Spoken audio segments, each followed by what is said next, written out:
All right, airing out that dirty laundry, we now welcome in Big Perk. Max, what do you think the Nets' biggest flaw is right now? Well, I've said in the past, and I've said until now, it's defense, but I want to take it a level deeper. The real issue with the Nets, and this has to do with the defense and the results and everything, is they have a thin roster. I mean, when you really look at what just happened, they came into the year, I didn't even think they needed James Harden to get out of the East. Then Dinwiddie got hurt. And what that meant was the way they addressed the fact that now they were short one of their playmakers was to trade two more of their best pieces, other than obviously KD and Kyrie, in order to get even more top-heavy, because James Harden will offset that. So they bring in James Harden. Now, they're an extremely top-heavy group. But if they're missing one of their pieces, which they were, KD, last night, they're really short-handed because of the lack of depth on the roster. And what that means, it has, like, defensively, obviously they have work to do. But what the top heaviness of the roster means is you're really relying on those guys to take you there. This is a COVID year. They're not practicing. It's a brand new group. They're relying on the talent of the big three to overcome that, to overcome a lack of depth. And by the way, even defense, that's not just effort, it's communication. Hard to get that together when you're bringing a whole bunch of guys together and you can't practice like a normal season.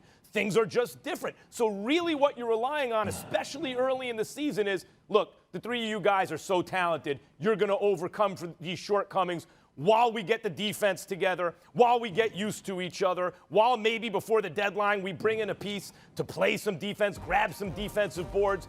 Jeff Green is a useful player still, especially as a 4.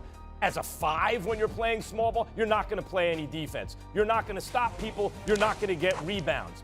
So with that thin roster, when they're missing KD, it's too much. Perk, since the Harden trade, they are the worst defensive team of all time, but they're able to win a lot because they're one of the best offensive teams of all time. Now you take your best player out, the offense isn't good enough to make up for the defensive shortcomings. The number one flaw is they're top-heavy and thin.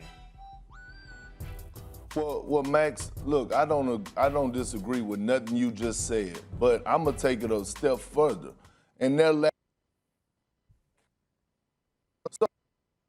right, they can't stop a nosebleed. Their defense is horrible, but you could put in all the schemes, you could watch all the film. It has to come within. Now, if we were talking about a group of young guys, then it would be a difference.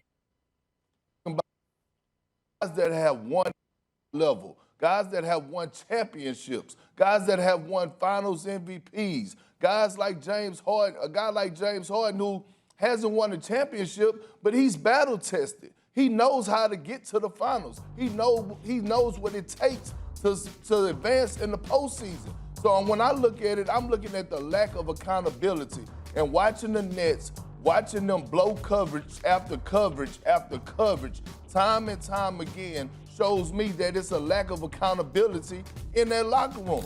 And people are not holding each other accountable. When I was on the Celtics, the first thing that happened is guys bought in defensively. Yeah, you had Ray Allen, Paul Pierce, and Kevin Garnett. You knew you were going to get buckets. But they bought in on the defensive side, and they also allowed Doc Rivers to hold them accountable. You could tell the teams that are well coached and get held accountable. The Utah Jazz, the way that they're flying around, the way that So are you saying Steve Nash is the issue?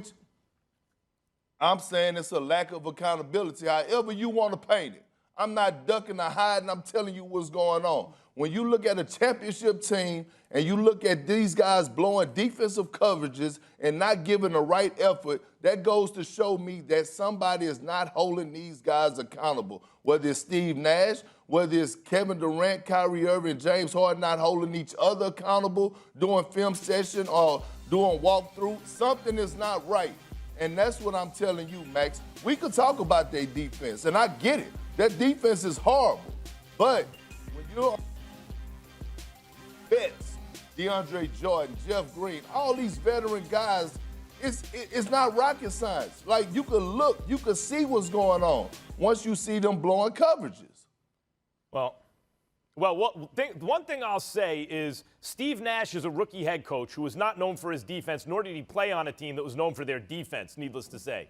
And Mike D'Antoni, who's there as, some experience on the bench, also obviously was not known for his defense. Way before I ever heard Stephen A. say that Jamie Foxx called him Antony, no D, I was making that same joke, Perk, on LA radio when D'Antoni was it. That's Mike Antony, no D. I mean, so that, yes, that's part of it. But let me say something. Those Phoenix Suns teams without great defense made playoff runs every year. They got deep. And even right now, if you look at, I talk about their offensive efficiency versus their defensive efficiency. Worst ever versus almost best ever, right? But when you split the difference, they're actually in the middle of the pack. When you say, okay, add it all up, what's their point differential? I think it's 0.2 points or something like that, which puts them squarely in the middle, 15th in the NBA. And a team like that, you're expecting to win as much as they lose as much as they win. The difference here is they have 3 guys who can all play hero ball. As much as people say, oh, it's not about hero ball, we all know if you have 3 dudes who can all get their own shots at an historically elite level and hit them from anywhere at an historically elite level, those close games, you're going to win a lot of them. If you have 3 dudes like that's never really happened before on that level, you're going to win a lot of them. But if one of those dudes is missing, Perk, if one of them is missing, a lot of that, especially if it's your best guy, that firepower that you have to rely on, it ain't going to be there. And that's their top-heavy and thin. You mentioned DeAndre Jordan and Jeff Green. DeAndre Jordan can give you some minutes, and Jeff Green can still play. That is true. But if you're relying on DeAndre Jordan and Jeff Green, and even Joe Harris, who can shoot the lights out, every NBA team has guys like that. What NBA teams don't have are the big 3. But big 2 ain't going to be enough. Thanks for watching ESPN on YouTube. For live streaming, sports, and premium content, subscribe to ESPN+.